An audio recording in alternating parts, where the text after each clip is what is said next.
migración indígena en Querétaro. Hablar de la situación de los indígenas resulta complejo, pues se trata de un universo que escapa a cualquier tipo de generalidad. Aun si lo intentáramos desde su supuesta condición de marginalidad, no podemos evitar excepciones,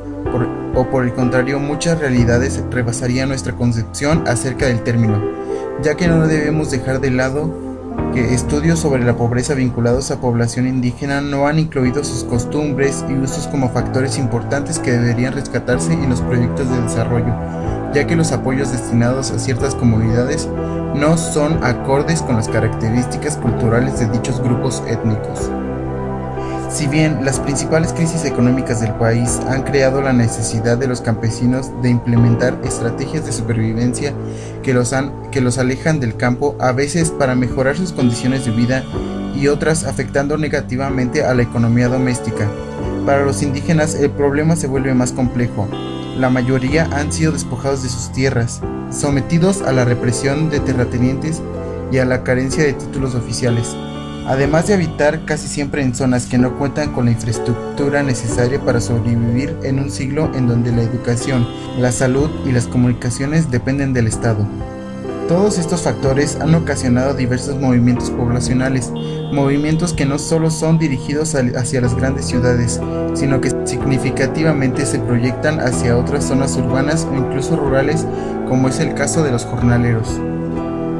Es cierto que las condiciones sociales, políticas, religiosas y económicas definen todas o una más que otra los procesos migratorios, fomentando o restringiendo la expulsión del migrante. En este sentido, la zona de atracción carece de importancia en la elección que los migrantes realizan, en la mayoría de los casos previamente antes de tomar la decisión de moverse. Se puede pensar que casi siempre durante los periodos en que los migrantes permanecen lejos de su lugar de origen, sufren un desarraigo que los presiona en dos sentidos: hacia una revaloración de su propia cultura que los obliga a crear mecanismos para sostenerla y reproducirla en nuevos espacios, o hacia la adopción de rasgos o elementos que luego tratarán de establecer en sus propios marcos de comportamiento. En la actualidad, los movimientos migratorios de indígenas que se dirigen hacia el exterior de sus fronteras regionales se han convertido para estos grupos no solo en una alternativa de subsistencia, sino en el motor principal que provoca fuertes cambios en la distribución actual de la población indígena.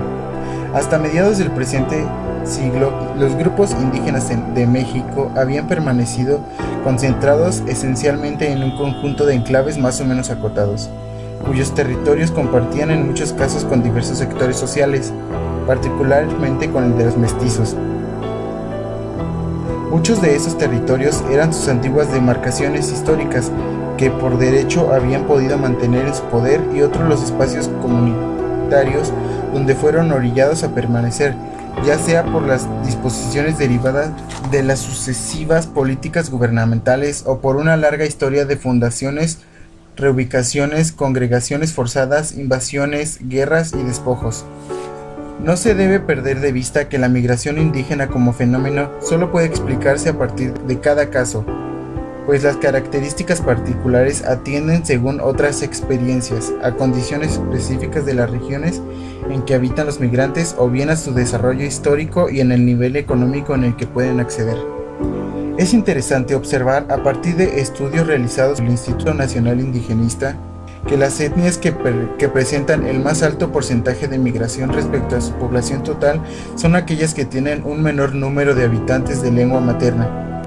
Es el caso de grupos como el Papabuco, Quechi, Aguacateco, Teco, Quichi, Chicomulteco, Ixil, Tepehuán, Cucapá, Chocho, Opata, Pima, Cachiquel, Quiligua, Chichimeca, Jonás, Ixcateco, Mame, Canjobal, Cochimi, Cacalteco, Papago y Lacandón, cuyo índice de migración va del 20 al 100% de su población total, lo que indica que los grupos indígenas con menor población son además los que presentan mayor dispersión en su población.